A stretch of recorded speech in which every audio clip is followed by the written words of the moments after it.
Welcome to the magical realm of seeking the light of 1,000 suns. Join us on this journey as we delve into the mystical world of eclectic witchcraft. Brought to you by Maya Skyrika, Gia Storm, and spiritual advisor Lily McNamara from lilyofthelight.com. Together we share our eclectic tips and tricks with listeners at any stage in their chosen magical path. Get ready for engaging discussions, diverse knowledge, and a community that embraces the sparks of magic in your life. Please follow and share our content so we can reach as many like minds as possible. Don't forget to check out our extras available on our Facebook page and website, www.seekingthelightofA1,000suns.com. Thank you for listening.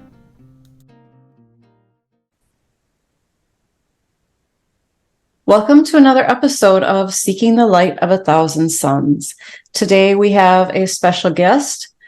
Her name is June Ahern. She is an author, a metaphysical coach, a medium, paranormal investigator, and so many other things. We're excited to have her here today because we're talking about unlocking the secrets of spirit communication. And spirit communication happens to be a realm that June is very versed in. Welcome, June. Well, thank you for having me on. Thank you for coming. I've been really excited to talk to you about this topic because the spirit world is something that has always been super, super interesting to me. I've always wanted to have communications. And, you know, as I've looked at a lot of your materials on, YouTube, the website, and things like that, you really brought my awareness to there's so many different ways that you can actually receive messages, and to take away what your preconception of that should be. So I was seeing that, we all know the law of energy. Well, I shouldn't say we all know the law of energy, but the law of energy says that energy cannot be created or destroyed. And so that means that, like, our earthly vessel or our body energy, when it passes, that is just our external skeleton, per se. That energy still exists. It only changes from one form to another. I don't know. I was reading about how the physical plane has like the slowest and densest speed of vibration, and that spirits communicate on a different plane and a different level of vibration than we do. So, being that you've had many communications with spirit, my question to you would be, how do you find that frequency, or is that just completely out of the ballpark? Well, it's an awareness that happens. One of it, as you mentioned, that you've learned by reading, that you are looking to understand it through educating yourself. And that's a good way too. For some of us that opened up to spirit communication, it could be people started when they were very young. and they've learned to accept it. And it also can be that we slowly open up to it. We realize that there is an energy. That's why when people say, well, I kind of felt something, I just had a gut reaction that something's happening, or I felt as the room got cold. However they want to describe a change. They recognize a change in their atmosphere, their surroundings. And so that is an awareness. Now, whether they see what's in that energy, or they feel it, or they just know it mentally, that's to each person. Can they actually begin to see and hear and feel, even touch? And that can happen. Most communication of spirit, and I might be getting too ahead here, so we'll just kind of stay with energy. Can you progress? I had somebody ask me recently, like, well, I know there's spirit and I feel it, but I'm not like you. I can't just talk to it. I said, well, you actually can. Do you want to, for one thing? What do you think that energy is? And it takes faith, belief, practice, being open to it, but learning how to be open to it specifically in a way that you're still protecting yourself. Did that answer your question? It does. It does. But it brings up another question from what you're saying. I mean, we'll get into some, breakdowns and stuff like that. But so I want to communicate with spirit, right? And I've done a lot of reading and I've learned a lot of different techniques. But I know my struggles are me being a chicken shit. So like, what I mean by that is, if I feel a tingle or something makes a sound or something moves, I hightail. Done. Uh-oh. Yeah. So it's like I want it, but it scares me. Do you have any? I absolutely know that one. I absolutely know. And like I have said when I would do paranormal investigations, if I actually feel scared, well, you better feel scared, because hardly anything in the spiritual realm or the paranormal realm really scares me. So if I'm actually feeling scared, boy, we better hightail out of here. That is the way of stopping spirit communication, is the fear, the uncertainty of it. There are much easier ways than confronting the spirit right on. Some people think that spirits just show up. Oh, I'm really afraid I'm going to see them. I'll tell you, for all the 50 years or a little bit longer that I've been communicating with spirit, I don't particularly like them to actually physically show up either. Most of my communication is done mentally with some physical feelings. I don't want them to show up. It is a little, unnerving, to say the least. The easier way to think of spirit communication is, for one thing, through dreams. It's a lot safer place. You can wake up and say, I really felt grandma here. I really, really felt her. I dreamt about her. I felt she was talking to me. You might even recall exactly what she said. That's a form of spirit communication. Or symbolisms. You may actually say, oh my God, I was in the store and I saw this older woman and she picked up a piece of jewelry, and I remember grandma always wore that brooch. She always had something similar. I'm thinking of her right now, and I'm feeling that she is thinking of me. It's a really nice feeling.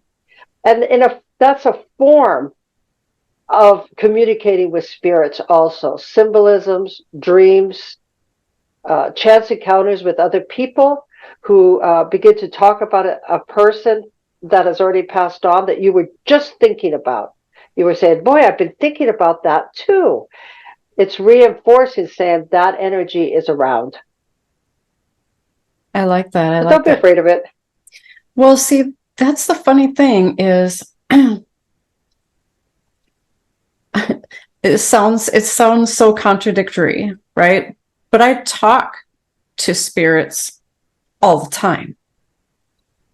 I don't necessarily recognize communication back.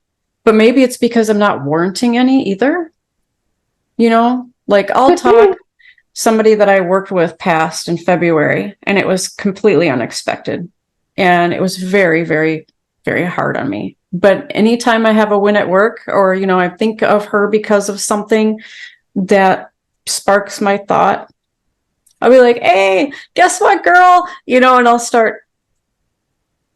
Oh, I just got the goosebumps. You probably call it a rid right now.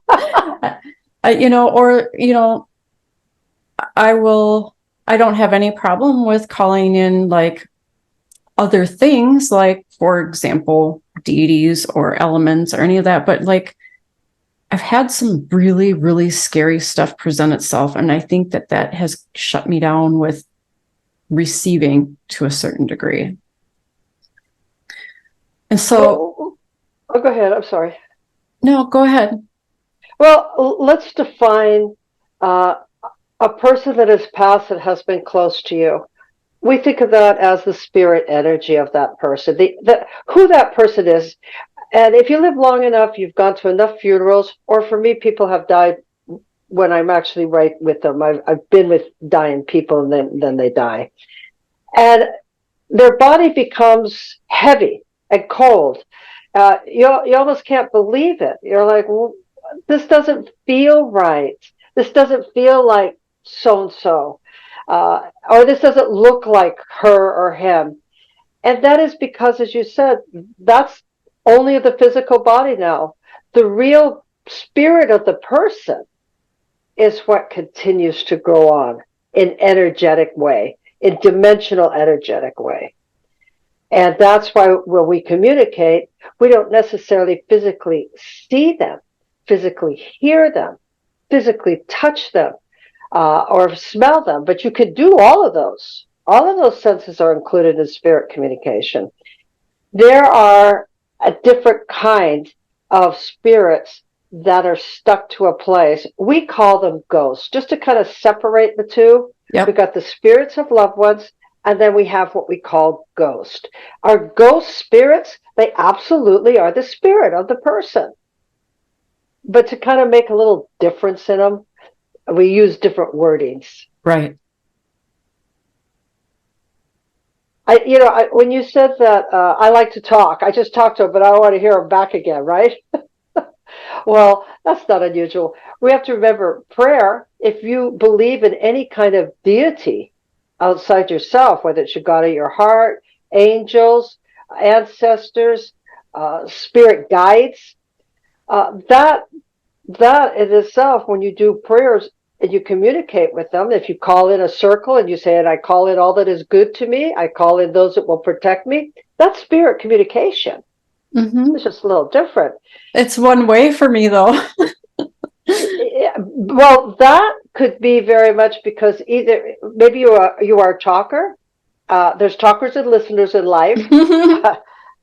I had to learn how to listen better. Meditation, sitting in nature, that teaches you to listen. And you do have to learn to listen. It's really difficult for spirit to have a conversation with you if you're talking all the time. You have to be quiet. That's why seances could get real boring. People think, oh, a seance, you could sit there for an hour and sometimes there's not a lot that happens. Wow, that I've never done. Curious, very curious, but that I've never done. They're fun. Well, they're everything. They're fun. They're healing. They're educational.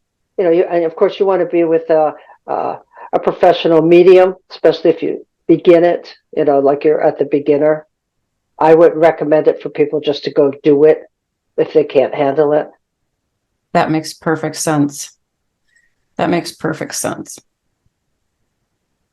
So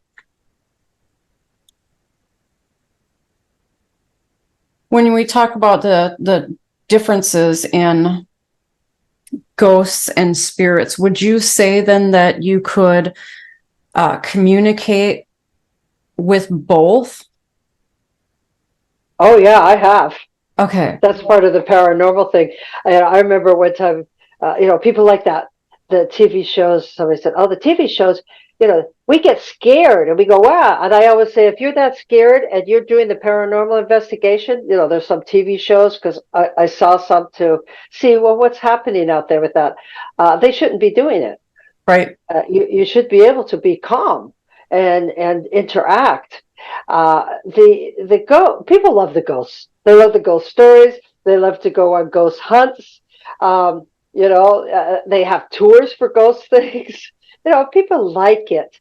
But when you actually really communicate with a ghost that is stuck in a plane, rather than what they call moving on to the light, moving on to heavens, moving on to nirvana, meaning you're leaving more and more of this world behind. You don't want to be, you don't want to really be in contact with all the problems of the world. People say rest in peace. They say, oh, Daddy, I hope you're resting in peace. And by the way, I'm not getting along with brother. Will you tell me what I'm going to do? Well, how the heck is Daddy going to rest in peace now? Right. But the ghosts, they're stuck in a time and space, and they have not moved on. And I think this is really easy to understand. This is how I put it. Do you have a friend or someone you probably don't want to name them, that every time you talk to them, they keep going back to, I'll never get over this. And they talk about the same situation that happened to them when they were 15 years old or something. Yes.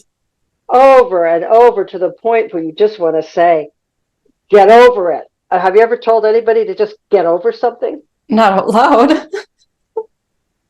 Well, that's what we're trying to say to these ghosts. Get over yourself. Yeah, you were murdered.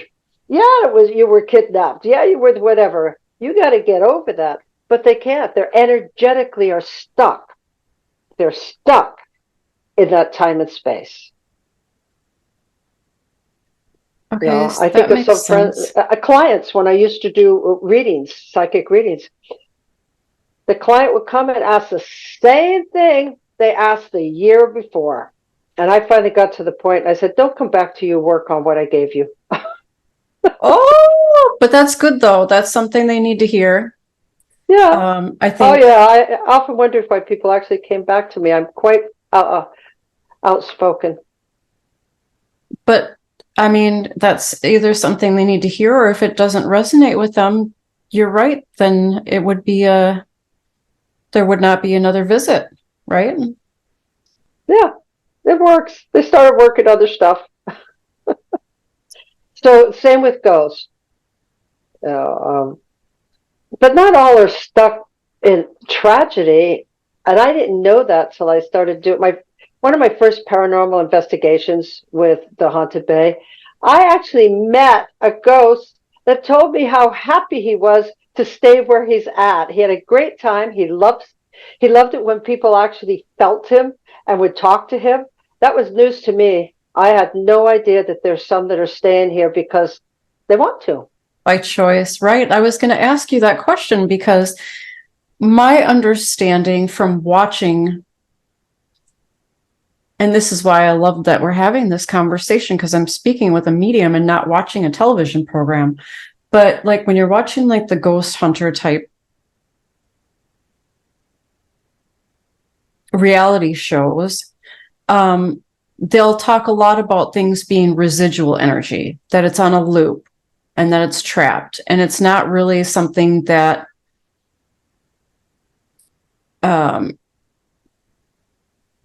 that it's not really something that can reason or something that interacts. It's just like a record player but now that makes me wonder, with what you said, it makes me wonder, well, it could be a residual energy, but it could be somebody that's not interacting and they are choosing to be there. Mm-hmm.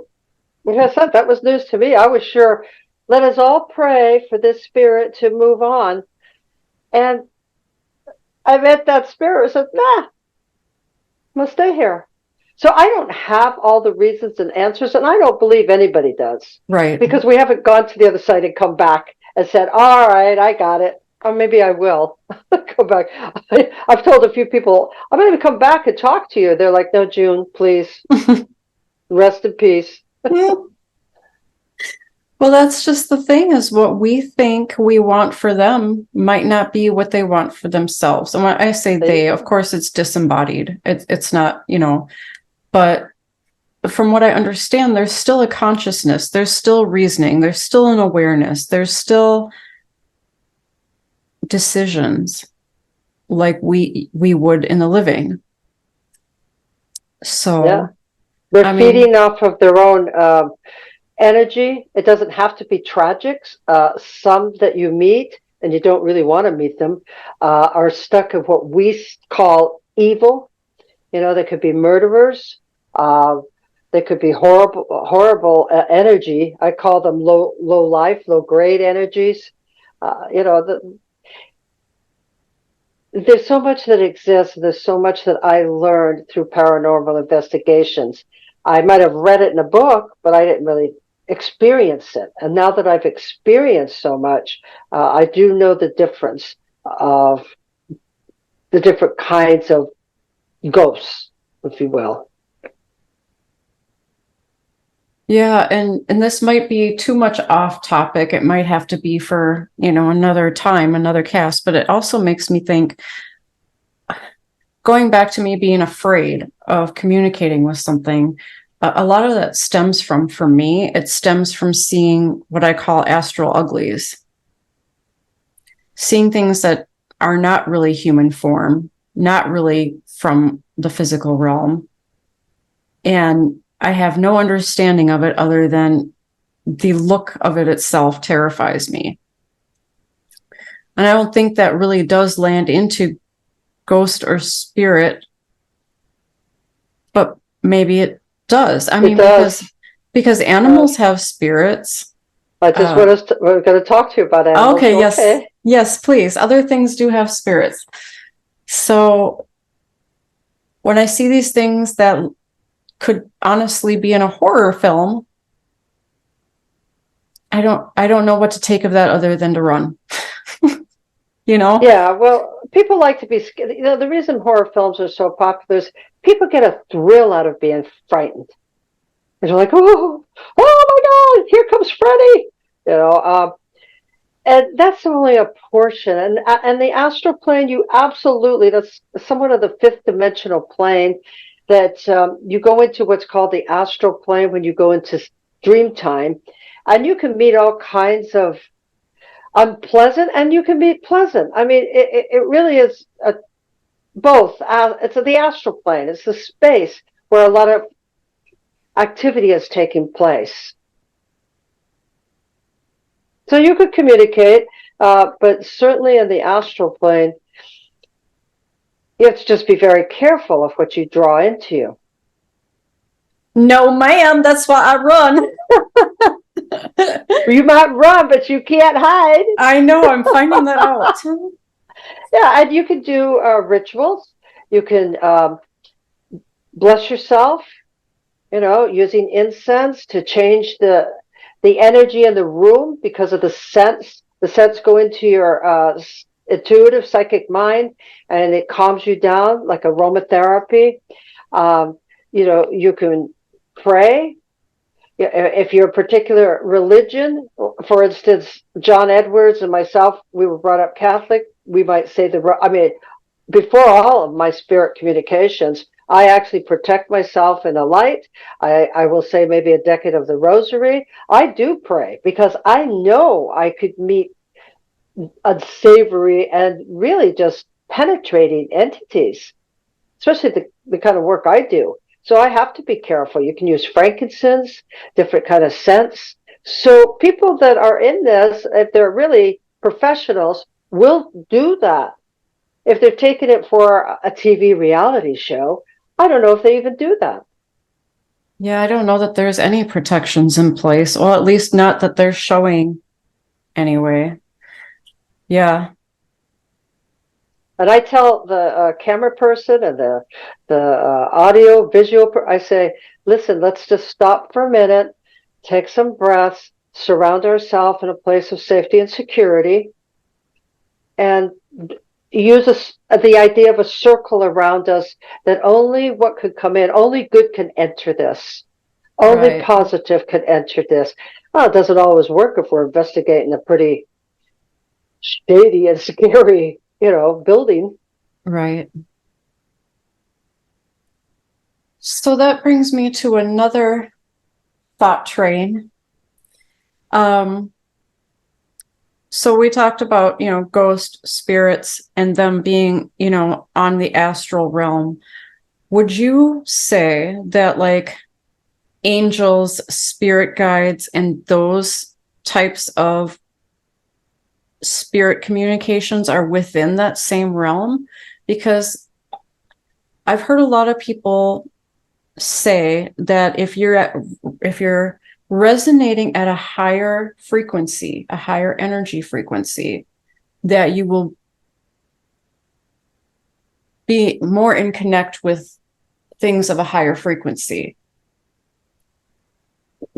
So what that would tell my brain is that the astral uglies that I see would be because I'm low vibration. But I spent a great deal of time, between, scents and crystals and rituals and all kinds of things, music, meditations, and so on, to bring my vibrations up. And that really didn't seem to make any big changes. So would you say that these different types of spirits, I guess, are on different planes, or would you say Yes. they're all in the same? If we think about it as, well, think about it in a way like school. Our babies, we begin as babies and we learn how to see, how to get information through our senses. That's what, animals do. They smell, they smell to get information. Babies put things in their mouths. They try to, touch it, feel it, and get information. So we start out in grammar school and we're supposed to move on mentally. We educate ourselves. Spirit, higher frequent spirits, dimension wise, live in a different place. Can they be in the astral plane? If they choose to go and check it out, they can. But they're here to educate us, to give us support, to show us how to live a more calm, more empathetic life, to be more compassionate, to be patient. So they're not going to hang around in the astral plane where dreams and debris are all falling all over each other. So can they be there? If they choose to be, they could be anywhere. And they are what's considered the higher being.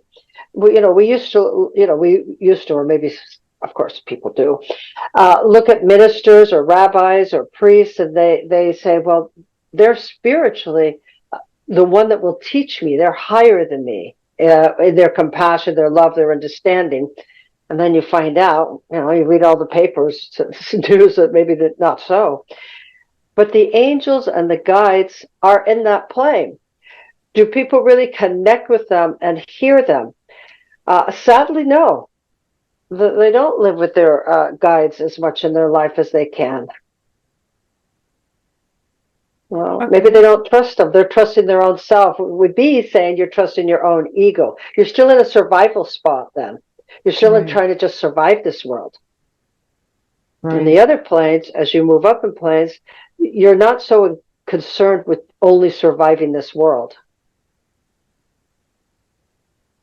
Right. That makes perfect sense.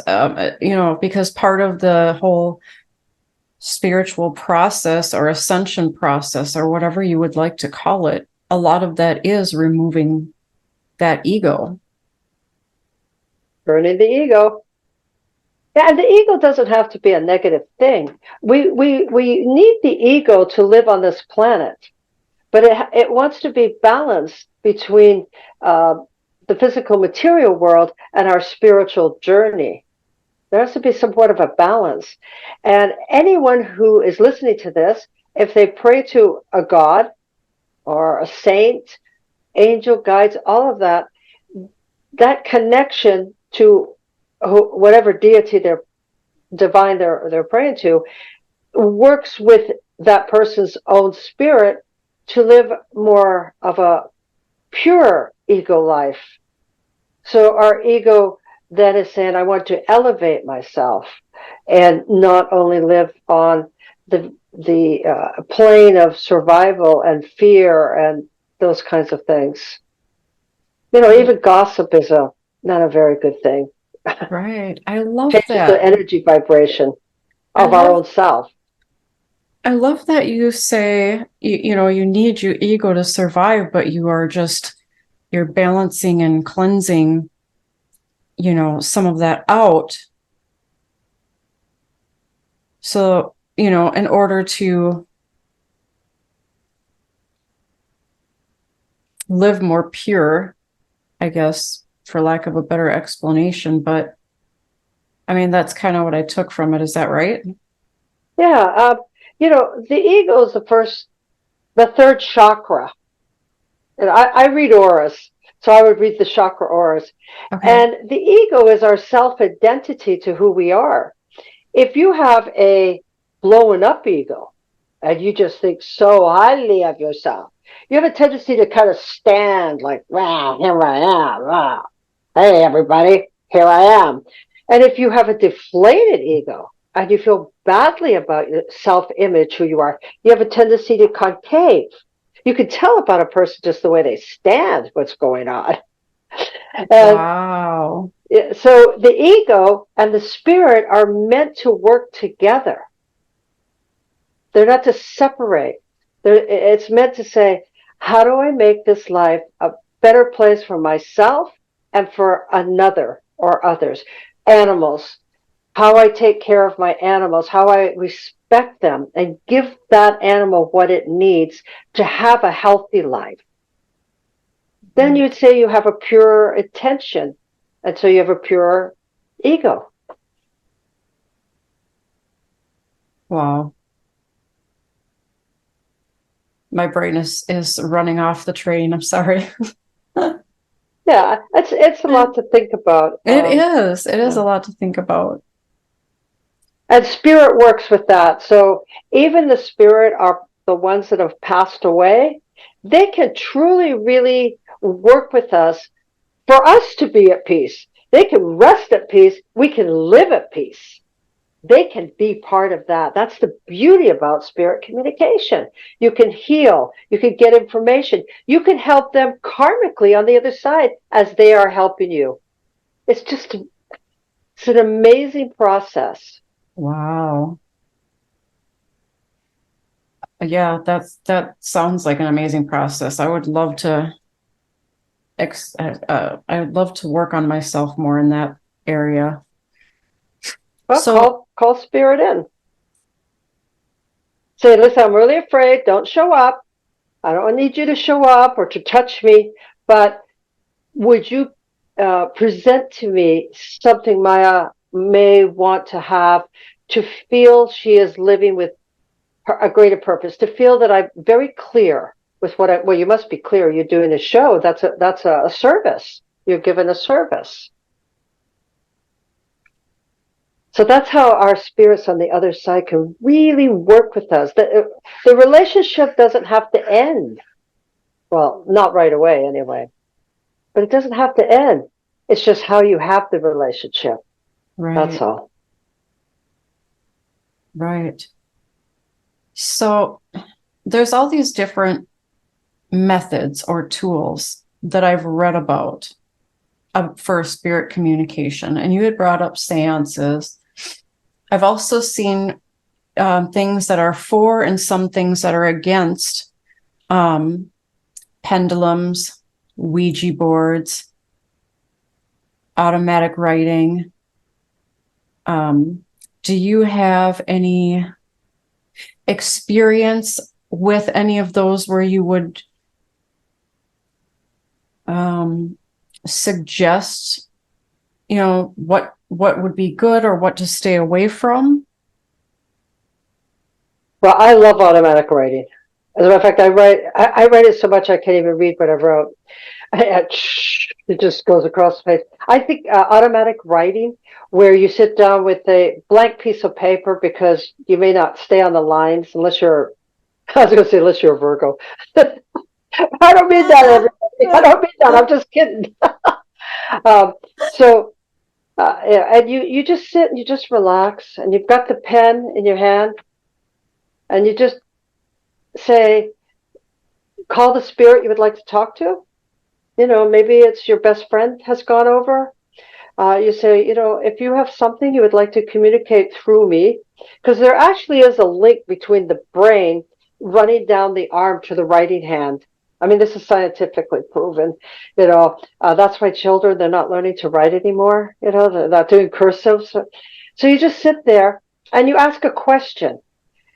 Is there something that I could make my life feel more calm? Say that's what you're asking. Say, I'd like to be calmer when I talk to people instead of maybe nervous. And so you say, dear friend, dear Julie, I would like to do this. And you just sit with the paper and you just let your hand move across the paper. And you don't have to open your eyes. You don't, as a matter of fact, don't even look at what you're writing. Just let it happen. And then after a while, put it down and read what you wrote. Now, like a reading, because I know this from giving readings for almost 50 years, it may not make sense at the time, but leave it and think about it. Just let it rumble through your head, go around your day, and in a couple of days or a week or something, you very much may say, I know what Julie was saying to me. I know what she was telling me. So automatic writing is definitely one. Pendulum, well, pendulum is more like for yes or no's. If you're going to do a yes or no, am I in communication with you? And as the pendulum moves, you say, okay, I am.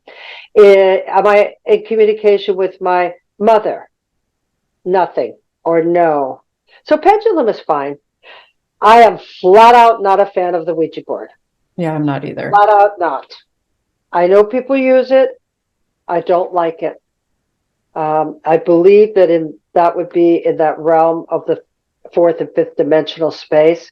They haven't gone up. So I have had some really interesting information given through a Ouija board. Addresses, phone numbers. I mean, pretty amazing to me. But then other things have happened where you just feel negative energy coming through, and they play with you.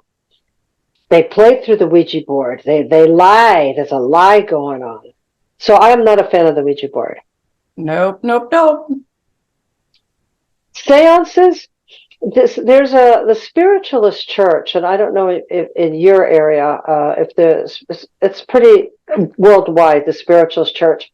You could go to some churches, and they're not a church like they don't pick a religion kind of church. They're metaphysical, and you could go and they will do readings on certain nights. Mediums will give messages to some people that are there. That's a thought. It's not a bad thought. If you're going to do a seance, at least the first a couple of times, I would do it with a professional medium that's willing to show you how it's done. And that's not a bad way either. I like to teach people how to do it on their own because that's really the best way to do it. That makes sense. How do you disconnect your... So I kind of want to jump back to that automatic writing. So I'm guessing, you do it with your writing hand. It wouldn't matter if you're ambidextrous or not or any of that. I'm wondering, though, how you don't think about from here to here, from your head to your hand, because I've seen how fast that happens when I've seen people do it. The automatic writing just comes so quickly. Yeah. How do you keep your mind clear so that you're not thinking about what's happening in your hand? Well, if you could think of it as a conversation going on, That's one way. You could think about it. You and I are talking. Say I'm in spirit, and you're having this conversation with me. You're saying, "Okay, June, is there, I'd like to learn a little more from you. I'd like to learn a little more about myself, how I can progress." And then you sit back and you start mentally hearing. That would be clear audio, clear hearing. Mentally hearing my voice, or you may see me acting something out, clairvoyant, clear seeing, and you would write, she's by tree, water, in the park, and then when you get off, you go, oh, I know that park. June was telling me to go to that park and relax. So how do you keep your conscious mind free and let the subconscious work or the intuitive mind work? Right. Well, it's going to have to take practice.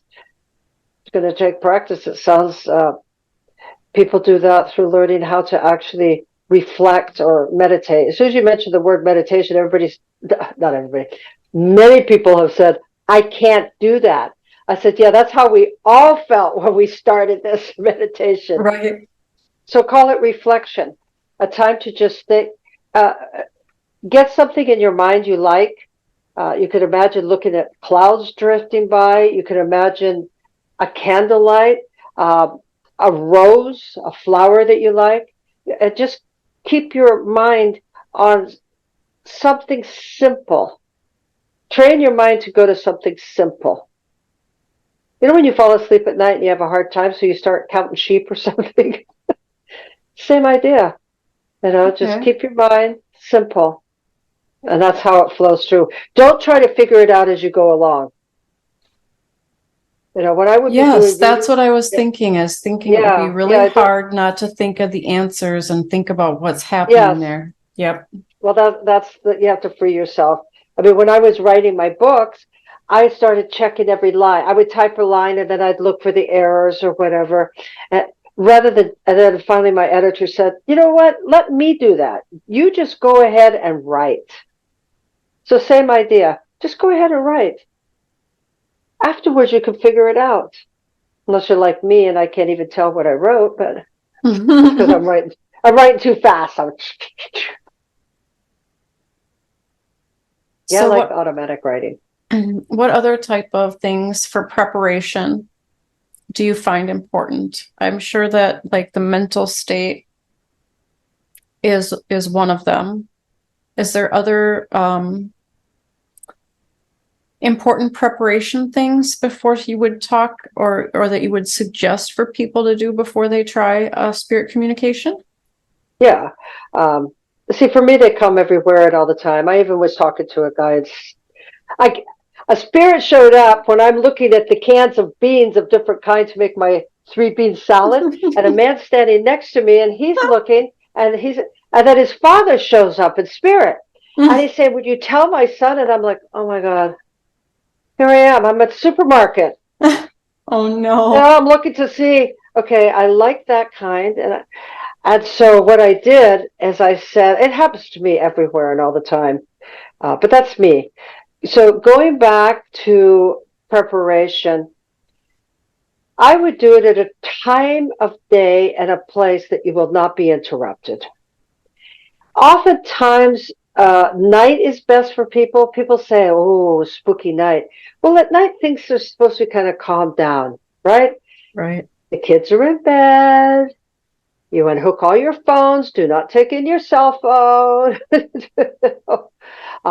You find a place. I have an altar. I sit at my altar where I pray, meditate, and receive some messages for me. I'm looking for messages for me. You could have a particular place, light a candle, turn off have a dim light so you feel calmer, like that. And that's a preparation. As I said before, I do pray. I do make a circle for myself that I'm safe in the circle. And I even do that before my meditation, not just speak to spirits. So you can light incense if you enjoy a certain incense, you could light incense. You could smudge. You know, if you feel like smudging it, you know, sweetgrass is a nice feel. I You just like prepare yourself like that. I like that you bring that up because, you know, my mind automatically goes to like the witchcraft things, and my mind says, you know, cleanse the space, you know, cast a circle, you know, have an altar. That's where my mind goes, and not everybody obviously has to do this to communicate with spirit. They're not a requirement. But the first thing I think of is a clean space, banishing out negative energy, keeping my energies and everything contained, you know, being grounded and centered. Those are all things that, for me personally, I would incorporate for myself as both preparing and protecting. And maybe that's a little extra, but I feel like with my fears, you know, I feel more calm with protecting, so I don't have anything go, you know, and scare me. So, I'm glad that you brought that up, because like the sage and smudging could be for cleansing space. I know that sweetgrass also attracts positive spirit and positive energies and stuff like that. So I love that you bring that up. Yeah, someone has to do what they feel comfortable with. Having it's a ritual. It doesn't have to be a ritual like a grand ritual. It certainly can. I mean, if I'm going to do a particular ritual to call in a lot of energy, and then I bathe, I put on my robes, talking about witchcraft. You know, I really go all out. Or I could do a smaller ritual. You know, where I Right. don't, and I've got my space. You don't have to have an altar. All you need is a chair with a room and a dim light and a desire to communicate. You could set up a picture of a few spirits you would like to communicate with. Maybe it's daddy, mommy, maybe it's a brother, sister. It could even be a child. You know? You could set the pictures up because, as I always say, you can call a spirit up. It doesn't mean they will communicate with you. You know, you Right. could call them. They may decide they're not going to answer the phone. Right. So set up some pictures, maybe light a little soft incense or put something aromatherapy on you, you know, because scent is beautiful. I often have flower. I usually always have flowers. They're usually always back here, but I was away for Thanksgiving and everything kind of went asunder. It has to be the desire, the will. You say just like you would say, "Hi, pops. You know, you've been gone now for a year. I still really miss you, but I remember the good times we had. I remembered you taught me how to play baseball. Yeah, and have this kind of conversation. You greet them by their name or their title. Uh, you say, I'm open to receiving. If you have anything you would like to say to me, I want you to know that I think of you. I love you. I still love you. Um, if you have a request, maybe you could say, I'm uncertain about where we'll go in life. You might not be able to answer me, Pops, but I trust that you have the wisdom. Maybe it will come to me just connecting with you. Making a conversation. You have to have a conversation with spirit. You know, hello, how are you is a conversation. Right. It's way easier than people realize. What throws me for a loop though is how many different ways, not in real time, that you can get answers. That's what throws me for a loop. Because I'm imagining myself sitting down and having a full-on conversation and then waiting for whatever kind of may or may not happen from there.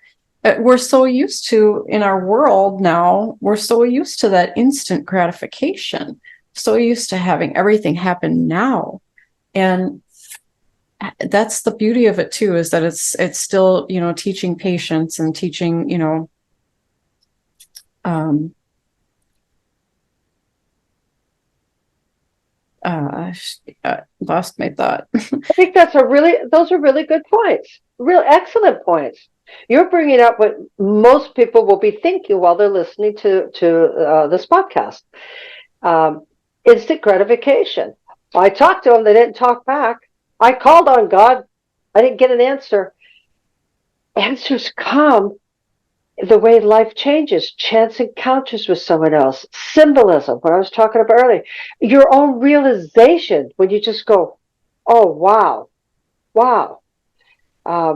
Because spirit communication comes over distance, it comes over dimensional space, and you may not realize. Like I meditate. People say there's different kinds of meditations. One is I have a question or I have an issue. I meditate on that to get an answer. The other one is I meditate because it's just a nice thing to do. Feels good every day. I say a little. I have a particular prayer, God of my heart, and may I be reflective of every people and be kind and blah blah blah. I meditate and I say I don't even have to know. All I have to know is that whatever I need to know will appear in my life. It will happen. I don't have to figure it out. I don't need that answer. People tell me God didn't answer me, and then after reading and I talk to them, they realize that that your God or God of your heart is what I say really did answer you, and it can be you ended up here at a reading, and I'm talking about it. Right. So pay attention after you do it. Go out in the world with a more clear mind. Don't categorize. I didn't hear. It should have happened this way. I read that book. I can say that in preparation of this podcast, I did make a correlation with I get a lot of messages through music. A lot. But I couldn't tell you who they're coming from, if they're multiple people or one person. And it's not that I sat and asked. It's almost like, it's really hard to explain. It's almost like having that you just know feeling, that you get that feeling, but it's when the words come out and they connect. And then you go, oh, and you know exactly what it belongs to or what it means. But I would have never put that together before preparing for this podcast, and how often that actually, that's spirit at work. That is the communication. Yep, I would have thought in my mind, between the other senses, seeing, feeling, hearing, but I would have thought hearing in a different sense completely, like hearing sounds or vocal, like footsteps or knocking or somebody's disembodied voice would have been how I would have assumed, like hearing would have been. So I love that we're letting our listeners know that there are so many ways that it can come through, to not put yourself in a box and not have an expectation, because you might be missing the whole picture. Perfectly. You said it perfectly. Well, because like you said it can come through a dream, it can come through another person, it can come through a meditation, it can come through a sign. That's just to name a few. Who knows how many people out there are not even connecting with the communication they're getting because they're not expecting it that way. If that makes sense. I'll tell you, I used to hold group seance. Well, I've done both. You sit around and hold the hand and you have the candle, it's beautiful. It's a ritual. And then I would have sessions where we sat in our own chairs and we sat around like we're having a talk. I called that kind of spirit communication loosely. The other one's it sounds. And people are funny. I remember saying to one lady, oh, is his name, I feel like Arnold. And I see kind of a hazel green eyes, and I described somebody and by name, which is pretty good because you don't always get names. And the woman said, no, no, no. I said, well, what was your father's name? She says, Arthur. It's not Arnold. Oh, Oh yeah, this happened a lot. She said, and his eyes weren't green; they were kind of more like hazel brown. That talking about being in a box, right, right. and that's not unusual. Another woman, I said, oh, I see that the spirit's connected to this beautiful place in the forest. I'm feeling serenity. Maybe serenity was, and the woman's, no, no, no. She was Spanish. She wanted me to say it in Spanish. And then her daughter said, Mom, that means serenity in English. But oh Uh, no, no, she didn't say it in Spanish, so it couldn't have been her husband, no. Because he would have used the Spanish word. oh my goodness. But you Earn my don't money. speak Spanish, so it had to come through for you to understand. Correct. And it was a Wow. house. It was a cabin they had like up at the lake. It was a cabin, and the name on it was a plaque, and in Spanish it says Serenity. Wow. But no. So that was a very good point you brought up. You have to think outside the box. You don't have to make anything. You don't have to believe everything a medium or at a seance is being said. But I ran into this all the time. Now you can see why I'm retired, right? Retired from private sessions and stuff. Uh, so it's not easy. No, I can The imagine human being not. living in the three-dimensional space, seeing is believing. Well, Yes. and So, when you move up those spaces, the frequencies, you call them frequencies, I call them dimensional spaces. The cube spaces, and they go like drawing a flat figure. When we're kids, we draw the flat, and then some people are talented, and they actually make their painting look like an actual person. So kind of think of it like that. And when you open up and you're open to the energy that's beyond your physical body, like aura.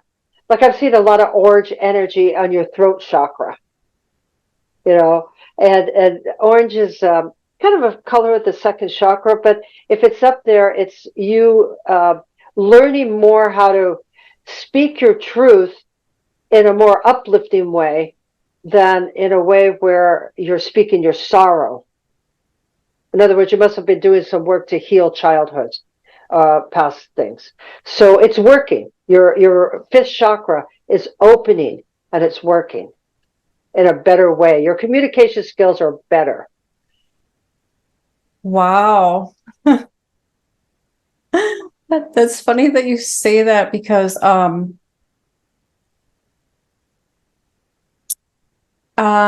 wouldn't I would say my communication skills and the way that they have changed as I have finally decided that I'm not going to stay silent. I'm Yeah. going to be authentic. So my thoughts here that I don't let out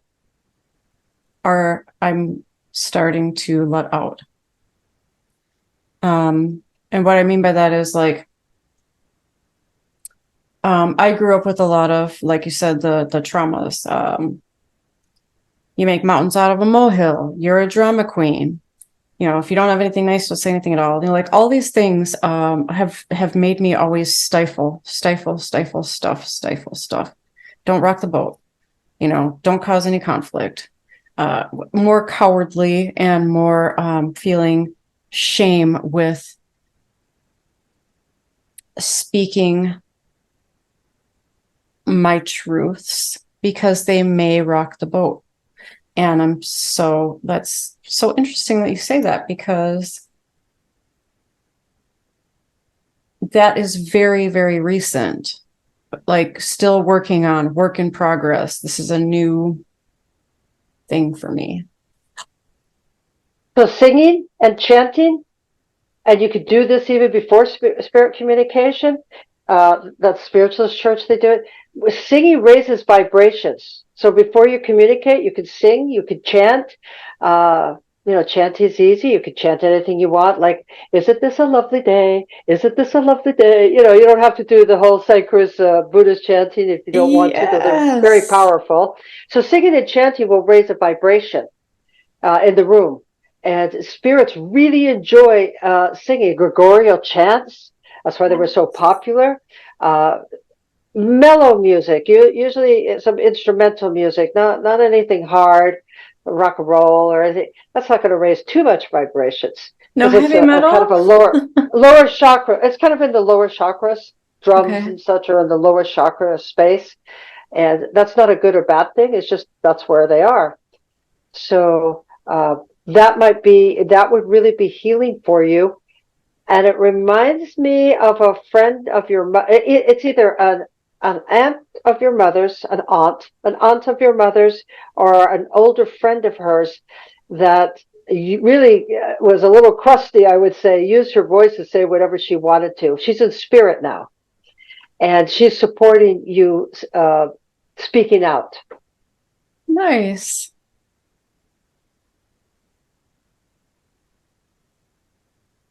I'm trying to I'll have to sit on that, try to figure out who Yeah, that you should is. sit on that. And I get, this is really funny, but I get like Tanny or Tammy, Twanny, something like that. Uh, you know that song "Tammy's in Love"? When they used to do all the Tammy movies with, I think it was what's her name, Debbie Reynolds and such. That was kind of her time, her era. Hmm.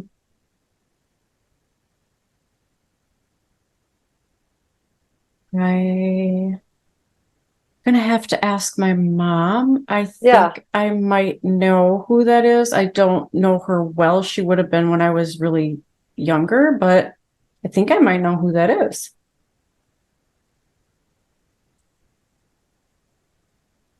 Well, you can think about it, and that's what I always tell everybody. Think Yes. about it. Don't decide.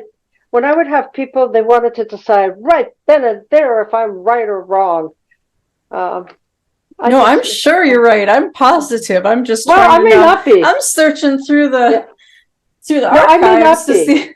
but that's just what I'm picking up. You just share what you're picking up, and then you leave the rest up to the living, or you leave the Right. rest up to yourself. There's times where I get confused with if a spirit is actually talking to me or not for myself. If I call a spirit.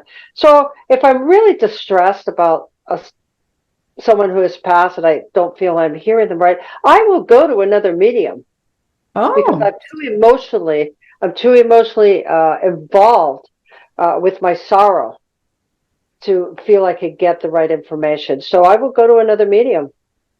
that makes perfect sense. So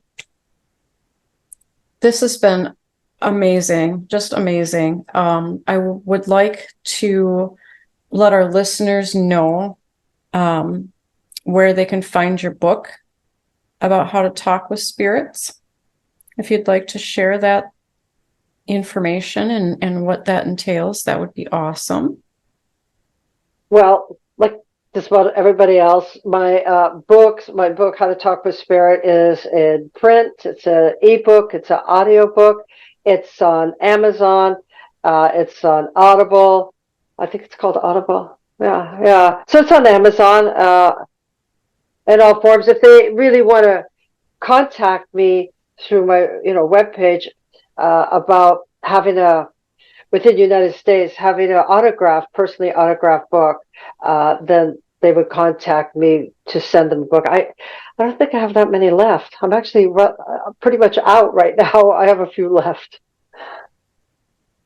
But yeah, it's on any major book selling place. They could just get on the web and look for it. How to talk with spirits, seances, mediums, ghost hunts, and it goes through all of that. And cases I worked with the police. It answers every question. Before I wrote it, I'll tell you how this book came to be. I Okay. did not want to write another book. It's not writing the book; it's marketing as a 24/7 job almost. Right. And I had decided I'm not going to write another book. and a client who became a friend, and he PM'd me and said, my angels came to me and told me that you should write this book about spirit communication. And I said, absolutely not. And that went on for about 7 or more back and forth messages. I am not writing another book. I won't do this, blah, blah, blah. Finally, I said, okay, you're not going to leave me alone. I said, okay, so I'll write a little tiny book. What I did is I sent out a mailer to everybody that I knew and said, what would you want to know? So I took back all the questions for many, many people, clients, friends, family, people I didn't even know got in on this. Everything anybody wants to know about spirits and ghosts and hauntings and everything. And I included that in my first chapter of the book. I said, here's what everybody wants to know. I'm going to answer this for you. And I had a person review it, said, this author doesn't know what she's doing because she put question and answers as the first chapter. It's supposed to be the last chapter. And I said, yeah, that would be me. Don't tell me what I can't do because I'm going to do it. Right. Right. Because those are the things that the readers are going to want to, they're going to want to know, like lickety split in instant gratification world anyway. Yeah. And that keeps them tied in through what else you got? What else you got? What else can you tell me? So they can get it anywhere. June Ahern, Ahern, put it in your thing, you know, your little web search, and I'll come up all over the place. And I hear that you're also working with the Haunted Bay. Yes. Yeah, it started out as I took one on. She contacted me. She wanted me to do the Zodiac Circle here, where we live in the Bay Area. I said, absolutely not. They're still living relatives. I can't imagine putting something out there for living relatives to see. And actually, the medium that did it ended up fainting, having a little crying fit. I said, that's why I didn't want to do it, because it's full of pain. So I picked another one, and it was kind of funny. It was a strip joint that I always wanted to visit. It's a famous strip club in San Francisco. You know. And, okay. Yeah. So I did that one. It was fun. And so Ying, the producer, she did it as a school project for her graduating out of a university. And then she just went on, and then I got involved with it. And it ended up, it's not only on YouTube, it's on Amazon Prime, it's on Asian American movies, it's on something else I can't remember. Anyway, so it just kept growing. That's awesome. It was really funny. So that's called the Haunted Bay? Yes, that's the Haunted Bay. And I have to be, there's a few Haunted Bay things, Haunted Bay paranormal investigations, but the Haunted Bay, and you can find it on YouTube. Awesome. The Haunted Bay with June Ahern. Okay. That'll take you to kind of directly. So how many episodes are you on this one? Oh my God. How many am I on?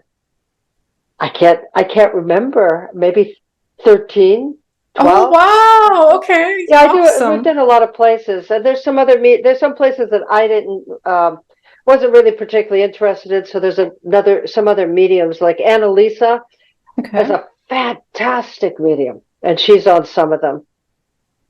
Nice. All right, so our listeners can catch you on JuneAhern.com. They can get your book, How to Talk with Spirits, Seances, Mediums, Ghost Hunts, on almost all of the major available platforms. And the Haunted Bay is on multiple platforms also. The two most widely used, I believe, would be the YouTube and the Amazon Prime. What were the other ones that you mentioned? Asian American movies.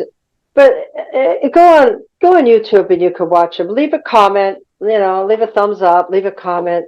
You can put a lot of energy into this production of this whole show.